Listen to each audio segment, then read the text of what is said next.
And I read at that time Phil Schneider's account, deep underground military bases that he worked on. About from me to this elderly woman here in the front was sitting a 7-foot tall alien gray. One of them did this. All I remember is that he just kind of waved his hand in front of his chest, and the next thing I know, this blue beam hit me and just literally opened me up like a fish. Green Beret that was right behind me risked his life. In fact, he died. But he risked his life. He shoved me back in the basket and hit the button and took me up. I wouldn't be alive talking to you today. It all starts, first of all, with people wanting to know the truth. To break that illusion for the civilian populace, it really comes down to, I know this sounds very simple, it's just people talking about it truly at work with their coworkers, with their family members, who otherwise they wouldn't talk about this, with people on the street, people at the pharmacy, because I have been personally doing this and I know it works.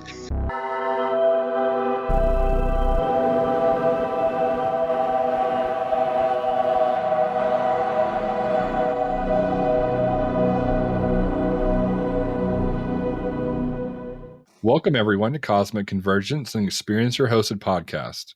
Join us as we dive into the fascinating realms of extraterrestrial intelligence, consciousness, and more. Join us as we welcome our friend Matthew James, State Lead for New Paradigm Institute's Citizens for Disclosure in Idaho. Today, we're going over the latest push for political disclosure going into 2025 and what we can do as citizens. So thank you again, Matt, for joining us today, and thank you for coming on the show.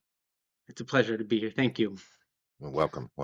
Yeah, starting things off, Matthew, can you tell us a little bit about your background, what you started in the topic, and also you've mentioned before that you've done activism, and just go a little bit more into some of that. Well, my name is Matthew, and I'm originally from LA. I lived there for the first 30 years of my life. Basically wanted to be involved in activism because I wanted to seek justice in the world and a lot of the problems that I was seeing, and I felt like that was something to do. So I had to sum a lot of it up. I traveled to 40 countries, a little bit over 40 countries before I was 25 years old. So I had the opportunity to do this and get a lot of experience and knowledge firsthand of countries that were that I felt like needed to seek justice, and I just wanted to explore and learn, and I did that. This was all prior to getting a big epiphany regarding the NA non-human matters and alien matters.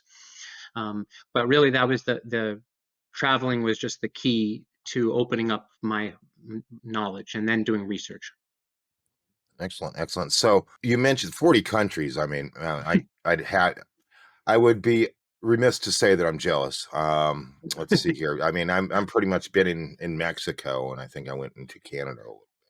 Now, some of this was fast. I have to say, I didn't necessarily live in many countries, but even going on a tour of rapidly is still, quite even just for a couple of days in some of these places. Oh, sure, and I'm sure it's very helpful to look at other people's perspectives on life and the world and politics and everything else. Whether it's just Absolutely. taking a trip and you're talking to somebody from another country, or whether it's spending time with the people in the towns and cities.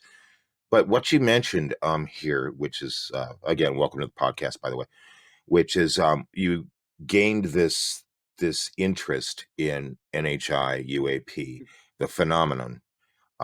Could you go like a little bit more into how did that happen for you personally? But I'll be really specific here because it's a lot of fun to say on a specific date. But let's just say it was in 2011, where I'm going about my life. I worked in LA at that time, and it was just covering generally the news as I do, because as an activist you have to stay acquainted with what's going on and have an open mind. And so there comes this article back in 2011, as you may recall, and all it said was that the United States military, of course, with DARPA, Defense Advanced Research Project Agency, had developed a hypersonic unmanned craft that could go Mach 20, it said, so 20 times the speed of sound, And it had a reason as well. It was to allow the President of the United States, and I quote, to deliver a nuclear kinetic attack to any country around the world within an hour. So this was the whole point of this, so that the president could order a strike around any country nuclear in an hour, and a hypersonic would deliver. It lost contact with the government during the test. So when I saw in the article, it says they spent $300 million or so on this craft and it lost contact. So I thought that was so bizarre that even though I wasn't looking into alien matters, I thought this just tickled me as so strange and so dubious that the United States would be this, pathetic with their amazing technology, that they lost contact. I couldn't understand why. So I do a little research, and long story short, I come across this article. And this is back in 2011. So the internet was a little more open then, and a little more, you could get a hold of some information. And I read at that time Phil Schneider's account that, of the deep underground military bases that he worked on. I'm sure you guys are familiar with him. Oh, yes. And Something crashed in the backyard in New Mexico, a place called Roswell, New Mexico. Unfortunately, that's what the public's been told. The military's known about the alien question for the better part of 70 years, and they first saw their glimpse of what was going on as early as 1909 in the American Southwest. Now, Army cavalry evidently were chasing some bandits, and they entered this cave. They were holed up in a cave, and what they found in there was flying discs and little gray guys and all kinds of weird things, and they didn't know how to explain that, and they wrote them down as best they could, and it's been in secret archives ever since. That's up down by the Truth or Consequences area of New Mexico.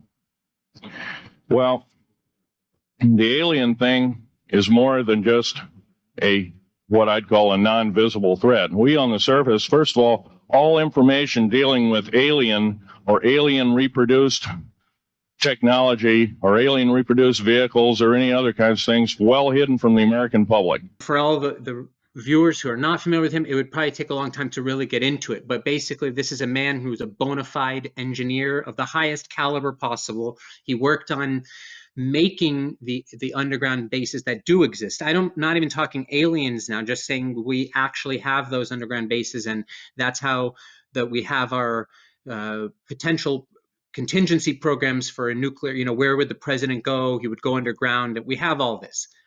But he, as people, if you want to research Philip Schneider, he died, unfortunately, but he says he worked with gray aliens as well as humans in the bases. And that's the part that's the real problem here, right? We have to, because this is a man who, I checked his credentials, he's serious. He claims that he went at one point to go underneath a base and check it out, and was greeted by some aliens. He calls them grays. That's what they called them. And they shot a cobalt beam out of a gun at his fingers and blew his fingers off. One of them did this. All I remember is that he just kind of waved his hand in front of his chest, and the next thing I know, this blue beam hit me and just literally opened me up like a fish, and burnt my fingers right off of me. And it was some form of electrical force, because the kind of like being hit by a lightning bolt burned all my toenails off of me. Completely crispy crittered my left foot, burnt the shoe right off of me. All I remember was the smoking remains, and I'm still conscious, but in and out of, I didn't remember much. Yeah. And so there's evidence there, like that. I mean, you're either making that up or you're not. And then I read up on it. So this changed my whole perspective, because now I'm saying either all of this with details about government agencies and intelligence. I mean, the material is available. It's very detailed. It's either all fake, in which case this is an unbelievable job of a fake, because it's so detailed. It's like a great novel, or it's true. And if even 1% of what Phil Schneider says is true, even 1%, then we have a problem. That's what I felt. And it triggered my research. I have to go into all of this and spend 12 years researching it. Excellent, excellent. Yeah, like I said in let's see, UAPs, drones, part 2 of what's going on in New Jersey is the debunkers and the skeptics have to be 100% correct I that heard you all of this, is fake, that all of it's planes, balloons, skydivers with flares, water heater rockets, all the time. kites, LED kites, you name it, 100% Right. correct. And with everything that's out there in ufology, all for us it takes is one to be correct. Boom. Talk about the odds. The odds are in our favor. And I think that there's plenty, as Lou Elizondo has stated, that there is footage out there that's underneath our noses that we've probably seen in numerous times. And that was before the flaps in New Jersey. That is authentic recordings, authentic footage out there. And so, yeah, I mean, so like the Phil Schneider, I remember Phil Schneider came out with this story years ago. Again, I'm 52. And I remember when that came out. I know that there's a lot of people that are debunkers that state that Philip Schneider was a paranoid schizophrenic and Right. all this other stuff, and he was suicidal. And you're not going to get to that, but he essentially had the 2 bullets in the back of the head jumping out of a window kind of scenario for Right. Phil Schneider. Like Forrestal, like we had our defense secretary named Forrestal, who that's much more known about. But Right. same idea, the guy, after an amazing career, he's getting really successful, and then he just jumps out of a window. It strikes me as odd. It is. It is. Daniel? Yeah, I remember that story too when I was doing early research into just everything that was secret societies, paranormal. I definitely remember coming across his stuff. It was super compelling. I will be also when I edit this, I will be adding some clips of his into it because and links as well because it's just super fascinating to me. And he's done his video too. People can watch him. Doing your research into different bases and like his testimony, hidden government bases, S4, all that stuff. What moving forward to kind of more how things are now, do you what was the so after over the last few years, including like the Grush testimony, what was the most impactful for you that came out with this kind of whole push of soft disclosure?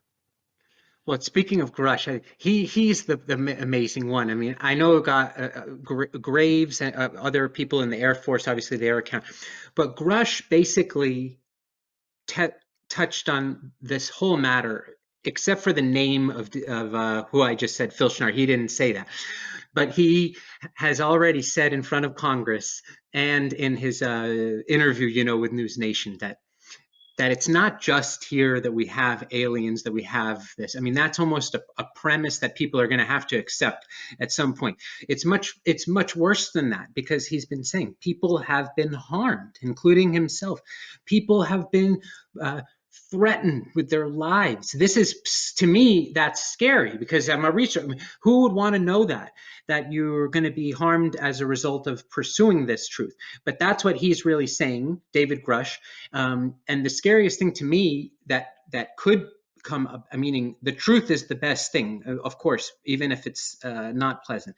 But to know that it's not just we have aliens, it's that we have a relationship between the US government and said aliens. And I know that we have more than one potential alien group and race. So that's something we have to deal with too. People want this to be simple, but they're going to discover that it's not simple. So you're going to have many different groups, some of which are allied with our government in certain ways, and some of which are renegade. I don't know all of the which, but I know this is how it works.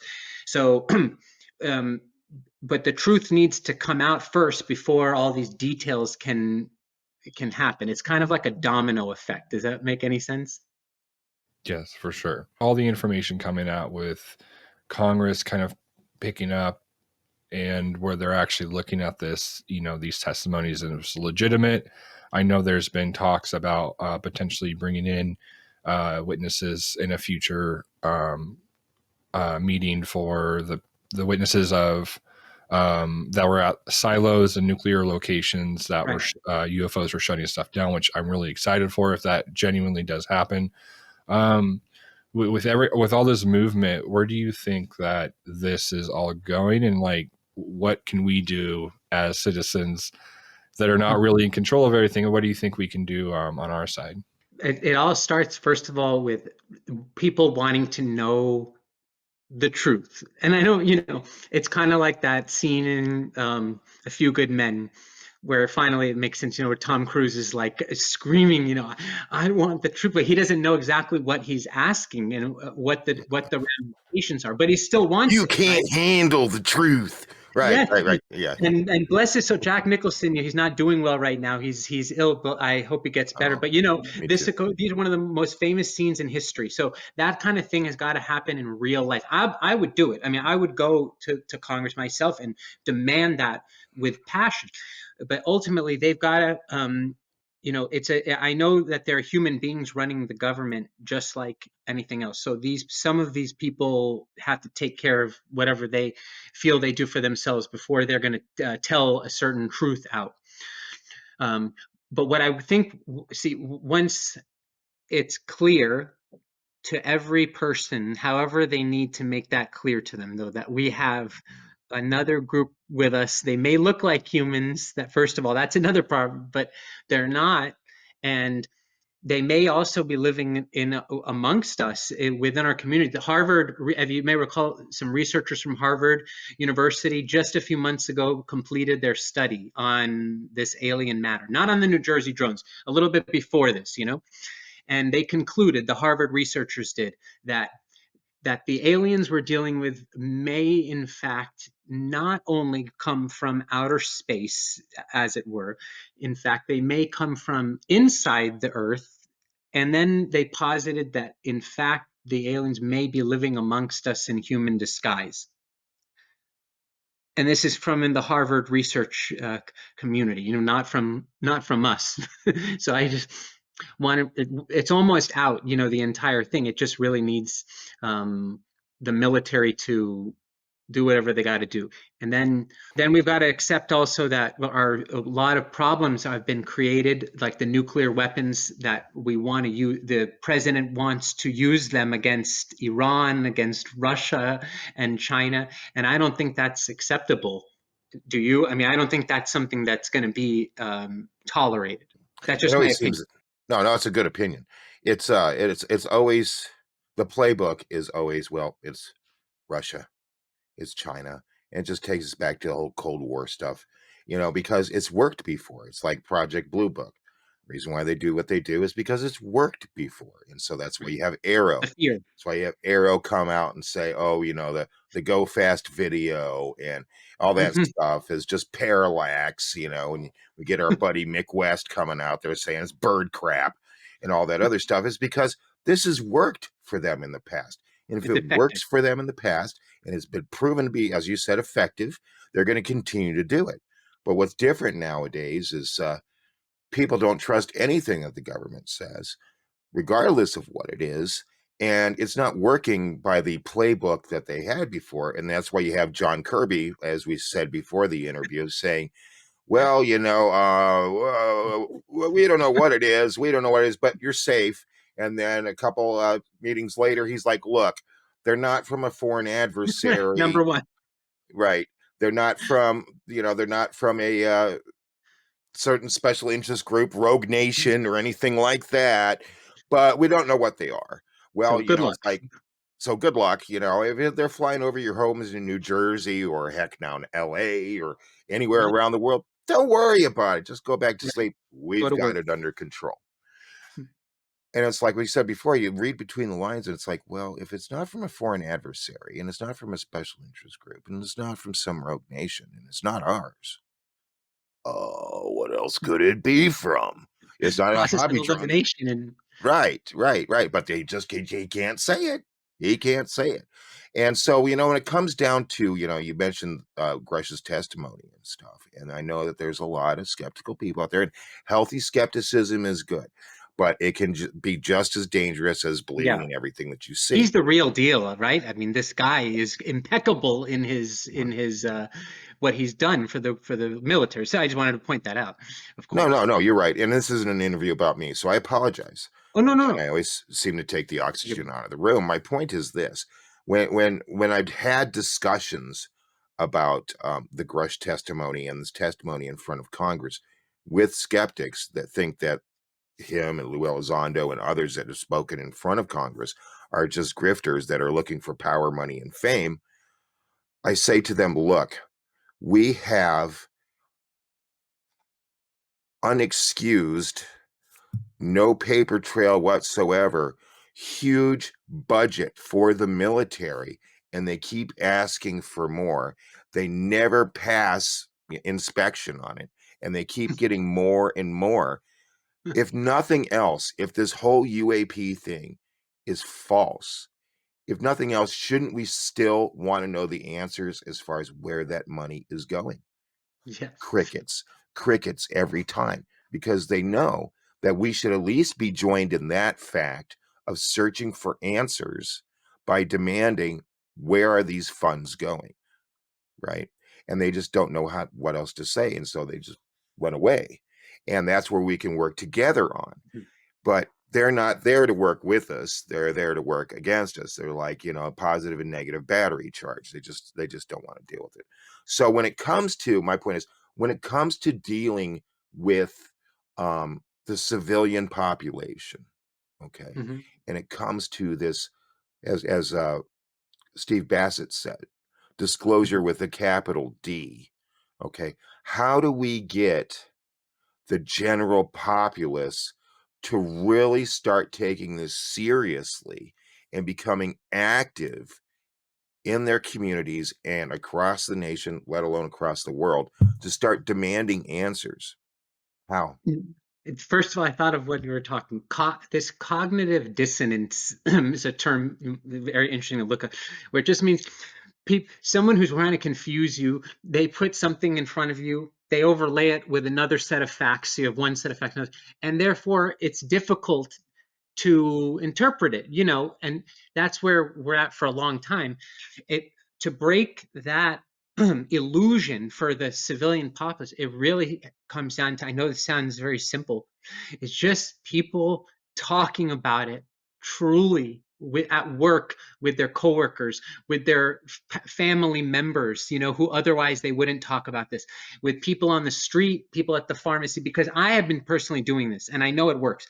It's a little awkward, you start talking about UFOs for different people and they're like, okay, but when you introduce these concepts that are in their face and the level of lying from the government, then you see everyone is affected. So I really think it's important for people listening to remember that we control the narrative. The government would love nothing more than for us, the people, to do this for them and tell everyone.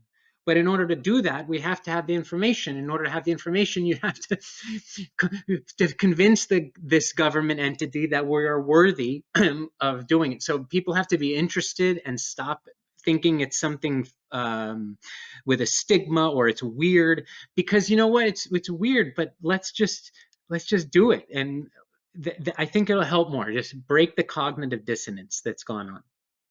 Okay, I know that the big thing over the past couple years has been write your congressman, write your congresswoman, and demand Yes, answers. and I've done it too. Matthew, is that really gonna? Is that, I mean, man to man? Is that really gonna do anything? And the only reason it won't is because now, like I say, because the I've actually called. Daniel knows this. I've called my senators in Idaho. I've called even entities in LA that I used to be in touch with, and just even the news, and they're all suspended. They're like, okay, well, what do you want us to do? It's the people who have to. It's almost like asking for a UFO experience. Like some people I've heard, if you send out positive energy, if you send out those positive vibes to the said group, I've heard many times that's enough. It somehow elicits a response. So it's the same thing here. You want something, you want to know something from someone, and they say, ask and you shall receive. But you don't write them anymore in the we've just got to maybe be a big group of people. It's got to be 100 or 200 or 500 people going to a capitol, like with signs and picketing. Except this time we're saying, UFO truth, like at the screaming at the Capitol. Why not that? And that's my conclusion. Sorry, Daniel. That's my conclusion. Is that, well, writing is all well and good. Leaving a message on their answering machine is all well and good. But that's staffers. Staffers get that. I wrote last year. I wrote a letter to Tim Burchett. He doesn't represent my direct district here in Tennessee, but he is a Tennessee representative. That Tim didn't see that. And Tim's a huge proponent for disclosure. What's the Tim, if you're watching this, would love to interview you. But it's just one of those things that, as somebody from Tennessee, I would love to interview him about this stuff. But I mean, unless I've got, 5 million subscribers for Cosmic Convergence, probably not going to reach you. And so again, what does the populace have to do? We have to get off of our collective asses. Okay. And we've got to say, okay, we're all going to meet at X state capitol building. Yep. And we need to have the signs. But people are too complacent. They need to get a fire underneath their feet. They gotta really start going. If you look at things that have worked in the past, like Million Man March, peaceful, very peaceful. You look at things like, Black Lives Matter. You look at other stuff like that. That's how we get attention. But right. It's important to this is another thing I wanted to really point out. And I know I speak here on behalf of many, honestly, of those who are peaceful and loving, but know that there's no justice, no peace. There's that phrase. And it's a good phrase for this because, see, right now, everything's peaceful in the sense that the activists like us, we're talking about going to the Capitol with signs, but we're generally going to be peaceful in this because we don't have anything else to do. But if it becomes more of an issue and we have threats to our security and things, you can see that this could become a more tense issue where we want those answers more, we demand them more. And at that point, the government, you see, they start to send the National Guard, to take care of this and deal, just like they did with the George Floyd. You have to be aware, preempt that. And the best way is to be peaceful, but still firm.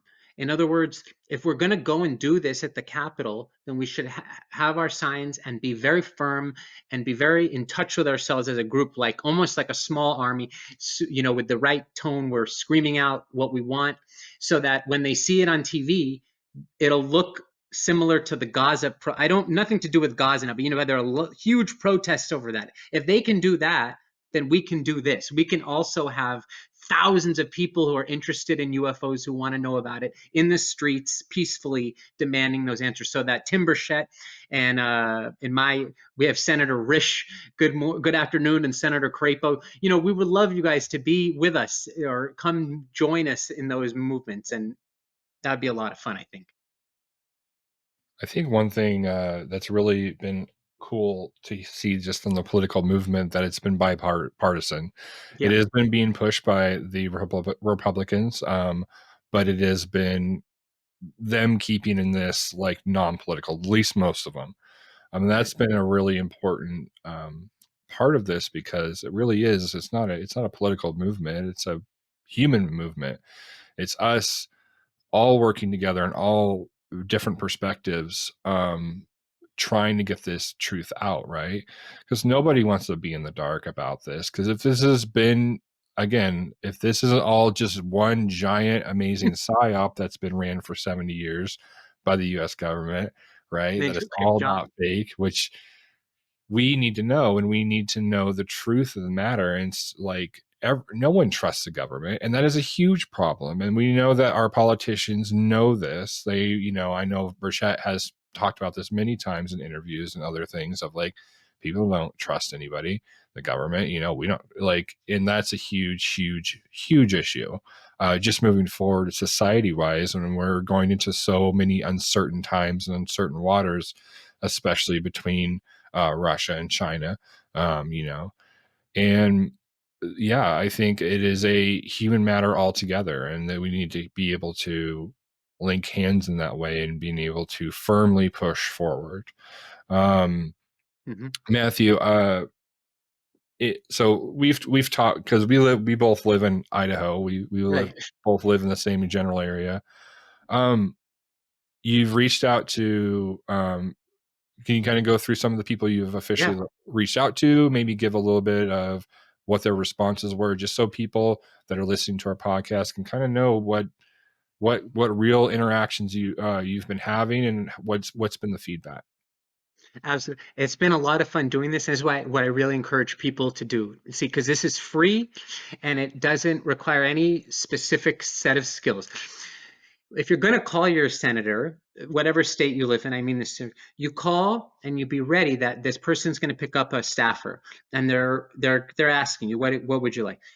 If you right away say, I want to talk about UFOs, I want my senator to either spill the beans on what they know or be on the side of us who are demanding those answers. And you kind of put them on the spot. You say, I'm seeking answers on that. I would like a call back. I would like an actual answer back or something to that effect. What happened with me is one of the staffers for my senator, after I basically did that, he says, Matthew, I'd like to let you know that I was at, I'm not going to take this person's name, of course, but he said, I was at the famous hearing where David Grush testified. He was very interested, this person said, and he wanted to see it. And he was present and he watched it happen. And he told me how he's actually been interested in this UFO thing very seriously. So I found out right away that, in fact, there are people who work for our government officials who are extremely interested, and they're just trying their best to do what they can. So he was happy that I called. This was some time ago. I have recently been in touch with my local police department and FBI. Why? Because there was a manual recently released. I don't have it with me at the moment, but anyone who wants to look it up, it was literally called the Manual for UAP Events. And it was sent to all the police departments in the United States as kind of a memo document. In it goes into a lot of detail on whistleblowers, what they might know, how the police should actually deal with a potential event. And this is before the New Jersey drone stuff. We're talking like 6 months ago. Um, I went to my police department and I said, what do you guys know about this? And what is our plan for dealing with a possible, UAP event if it should happen? And believe it or not, I'm not trying to embarrass, but they said, we don't know. We don't have a plan for that. So I said, why don't we work on having this? Because you have a manual, which anyone can look at on the internet, gives the framework on how to deal with this. So there really is actually a way. Then I called the FBI, asked the same, and even our governor, just anyone who could put a spotlight on this manual and how to use it. People.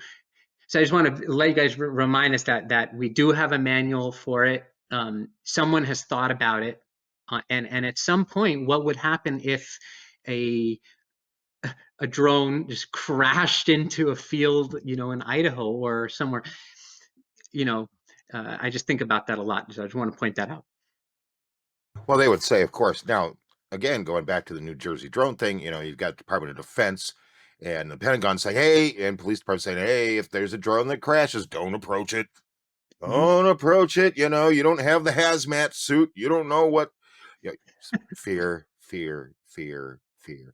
And yeah, that is publicly available. I do have it downloaded. I don't know. Maybe we can try to host it or something like that, or we can find the actual link Yeah, in the description below so people can look it up. And yeah, you mentioned it was like 6 months ago, and you just got to go. Again, I don't believe in coincidences. I don't believe in synchronicities. I think that everything happens for a purpose. And cats are okay. They're welcome here. okay. And you know, uh, just timing is just so. Ain't no way that it's a coincidence. The timing for Right. the manual to come out. 2017. New York Times, Grush. David Fravor, and all those Then the guys. military, all of the violations over the CIA. I mean, we could go on and on, but Yeah. most of this people kind of know. I just think I want to run with this, that one thing they get away with is a time lapse. So Yeah, you yes. know how like anything, when you have a trauma or something, obviously it's not good to have a trauma, but when it's separated by over time, the body, you can deal with it more. So they're trickling it, but they're doing a poor job. But no one can put all this stuff together. And I think that's another thing, is that we have to remind people that this is now already a complete violation of all the security of the United States. We're in a pre 9/11 atmosphere, Or and I worse. don't mean to be the bearer of I'm not saying I don't know, but imagine how it would feel on September 10th, 2001, if someone said to you, hey, John, just to let you know, blah, blah, blah. And they said all these things that are going to happen on the next day. I mean, that'd be ridiculous, right? Obviously.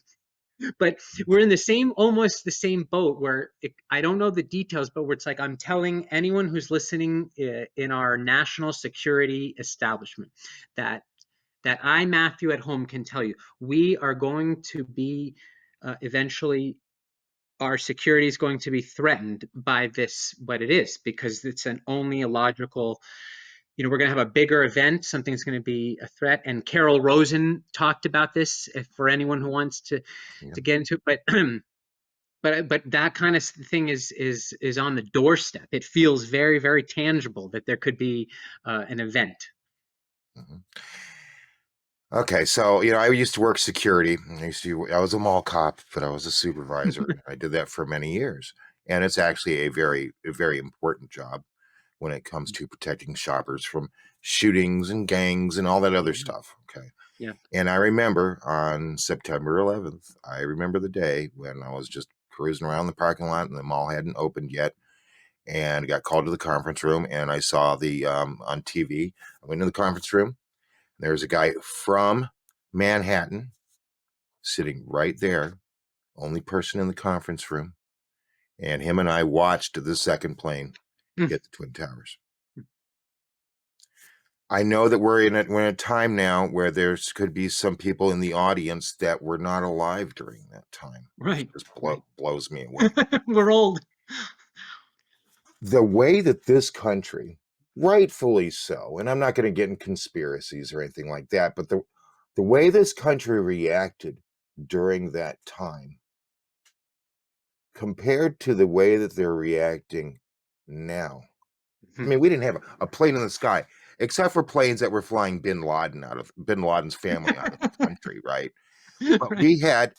we had nothing, and it was like, during that period of time, hey, you know what? It's okay. You can turn in your neighbor if you think they're doing something suspicious. And we had red level, green level, yellow level. Every day it was switching, and everybody was like on eggshells, walking on broken glass because they didn't know when the next terrorist threat was going on, and the government was Right. taking it seriously. Yep. And then to where you have it now, where it's like, oh, don't worry about the stuff flying over your home, not going to hurt you. Well, how do you know it's not going to hurt you? So you already know that it's not a threat. I mean, You already know all this stuff. And our response is then to now. And the government does not forget this stuff. The military does not forget this stuff, right? We have counterterrorism groups all over the place to suddenly be like, nothing to worry about. But what they'll try to do, and I don't know, Matthew, if you've, I'm surely you've been kept up to date on this stuff. So now we've got this letter that supposedly got sent, or this email that got sent to this one guy on Instagram. That's some military guy, and he gets on the Sean Ryan show, and he's talking to this manifesto of the guy that blew himself up in the Tesla truck, and how he's going on about how these drones are Chinese and they're anti-gravitic and all this kind of stuff. And it sounds like someone with schizophrenia. Not saying that people with schizophrenia don't have contact with entities or anything of the sort, but all of a sudden now that's in the forefront. Oh, here we go again. It's China, and it's like people aren't buying it. I started well, looking on wait. social media. And also, just to remember, only a couple weeks ago, literally, we had an official, because I wouldn't mention this if this wasn't an official, but it was a New Jersey state senator who I can't imagine what was on this guy's mind. I think his name is Drew, but he goes out and says, right in the middle of it all, he goes, listen, here's the deal. We have an Iranian mothership floating outside the United States. Now, I'm only mentioning it because he said it. Right. And then remember the lady, Sabrina Singh, the Speaker of the Pentagon, John Kirby's like, or whatever, she says, I want to clarify that there's no Iranian so-called mothership going on outside. That's when I said to myself, we're either in the twilight zone or this is an amazing comedy that we're experiencing, one or the other. But I just wanted to remind you that that's what they said before. It was an Iranian mothership. Then it's not Iranian mothership, and now it could be from China, but it could be from, it could be from Venezuela. We don't know. Well, and then the point is getting back to what you were saying, though, to where they depend on the American public and civilized humanity all across the world, for that matter, to have short-term memory.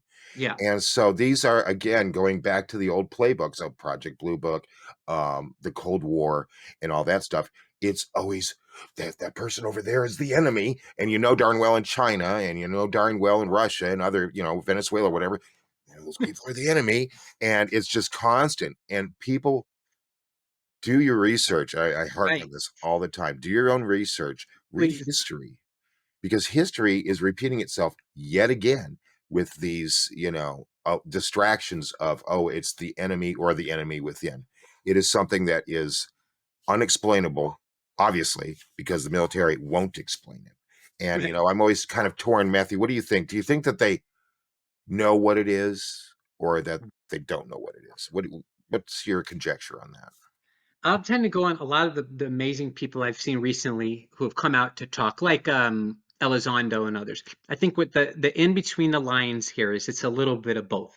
Just like those, I've watched you guys' amazing shows, Cosmic Convergence recently. The the devil's in the details. So there's both, and there's real alien UFOs in the sky right now. I think I can safely say that that is occurring. And then there's also all various sorts of the Pentagon's toys that they've been creating over the last 75 years that are also going. We probably wouldn't know the difference right now, unless we were directly told to know the difference. The government knows, but Yes. then again, what is the government and what is the military except based on a number of human beings? Correct? There's a number of ultimately individuals, and David Grush has alluded to this, that some of those people do know a lot, but others who are maybe higher in position, higher in rank than these are, do not know. I think this could be a very dangerous situation when you have generals who know far less than the colonels, who know far less than the sergeant, because of the compartmentalization of the information. So David Grush knows things that no one else is privy to them. So it's like what he knows how difficult this is. How do you tell people what you're trying to say? I think that's the one thing, this complex nature. Right. And then some people would be like, well, if I knew everything, I'd easily throw myself on the sword so everybody would know. And it's like, well, it's easier said than done, because when it comes to some of these NDAs, I don't know what was Yeah. written in those things. It could be like, hey, you know what? You sign this NDA and you sign it. It looks like, hey, you won't divulge any of this information. As soon as you sign it, the guy could be right next to you. And by the way, if you say anything, I'm going to kill your family. I don't know, right? And this is going to hang over these people's heads. So it's not about you all the time. I And then mean, also like in Hollywood, you sign NDAs as well. It's a little different, of course, than the military. But my point is, my dad was an attorney in Hollywood, so I learned when you want to go on a movie, let's say, you sign a non-disclosure agreement. There's things you can talk about. You're allowing privacy to take place for certain things.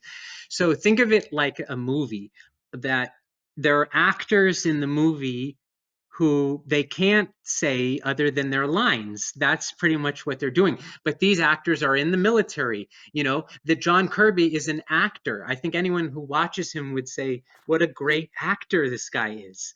you Right. know but that's my point, is look at the Steven Spielberg movies that he made and look at the characters in them and how they represent, many people say they represent real people, just sort of with a Hollywood touch. And there's NDAs all over the place. That's why even people in Hollywood who know something, they can't spill the beans also. I would think that probably one of the biggest movements as far as people that should start marching, honestly, are the people from New Jersey. This isn't I'm not challenging. I'm not saying you guys are lazy bums. I'm not saying anything of the sort because, after September 11th, I didn't go to New Jersey, but I spent 2 weeks in Manhattan in October of 2001. And I know the resilience of you people that live out there. I love all of you dearly. And I know how strong-headed you are. That's like a talent. That's like a gift. And you people are brave and you're strong, especially for having this stuff flying over your houses all the time. Yeah. Instead of calling your police department, which what are they going to do about it? I mean, they have manuals, but what are they really going to do about these things flying over you? It's like the FBI, what are they really going to do about this stuff flying over? Right. They're really not in control of the skies. And, they're not getting any answers and you're not getting any answers. So FBI is not going to march on the state capitol. Maybe you guys should, and you have mayors that are on your side. Probably the governor that's on your side. You have people in in the political scene that are on your side wanting the same answers you do. So I know it's cold outside. This weather sucks. And of course, it's going to happen when the weather's really, ugh. But get out there and start walking and start demanding because you're literally being affected by it right now. And the people that are in California or the people that are in Oregon and Washington State and those areas, that's coming for you, but it's over you too. And so do the same thing. And that's how we get it going. And that was my whole point about writing the congressman and calling them up and stuff. That's all well and good. But if we're more powerful, we're stronger in numbers. It all does is take one, but one becomes many. And then we use our voice, which we've kept our mouths shut for too long. And we need to start doing stuff about it. And so that's why I think that, this is a big political movement. I'm glad that you're involved in it, Matthew, and that you're doing what you can for the state of Idaho. And Thank I you. know that you're also working for a little bit for citizens for disclosure and such like that. And that's good, to raise awareness within the general populace that, let's just face it, we're not alone and we haven't been for a very long time. And this is not something that is, as some people like to say now, it's just a mass hysteria. And it's like I touched on this. If this is a mass hysteria, it's not just the United States.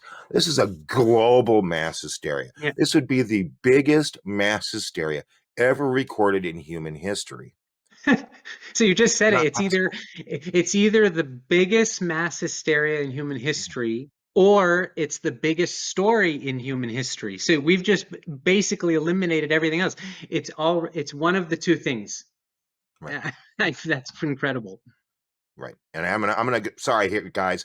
I'm gonna go ahead and side on the incredible human historic moment story that I am with mass hysteria. Like Right. people are just eating like bread and they're like old bread and they're like tripping. Insane. No, it's not like that at all. And it's like I don't know. It's frustrating to be at this point. I don't know if you ever feel any frustration, Matthew, where it's just like you want to just Oh, pull up your brother and sister, and you might be like, you know what, not your literal brother and sister, but your neighbors around your community, and just be like, you know what, I love you, but wake up, I mean, just kind of like, I tell you that's the biggest thing of all, is to tell everyone, remember, this is like anything you want to do in your life. You got to believe in yourself.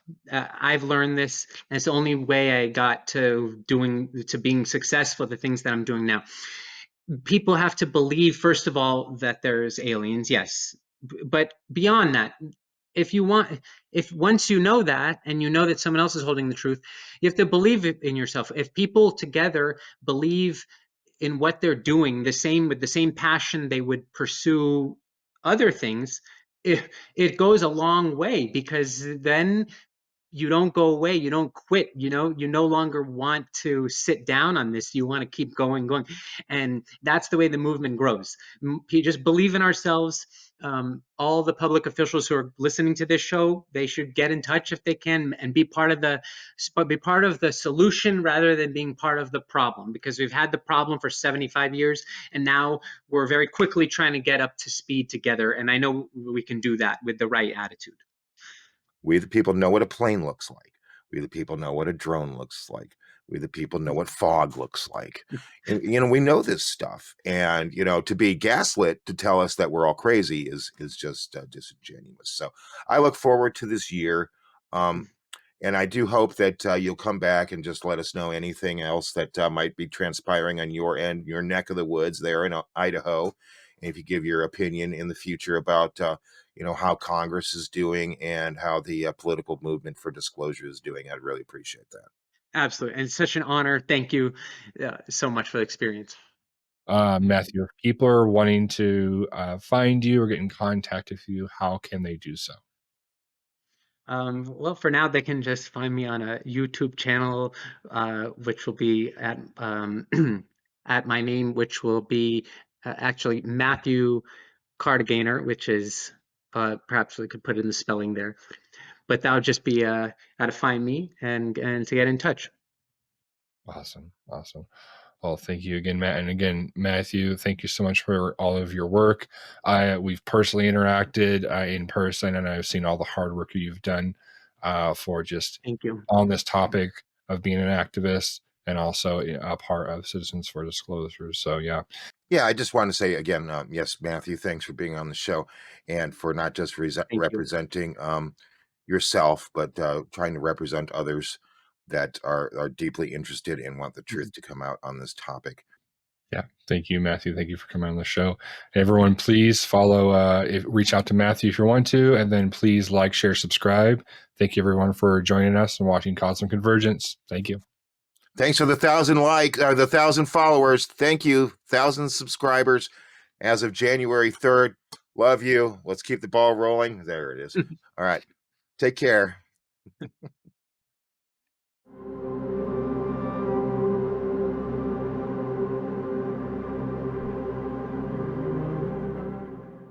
Bad monkey.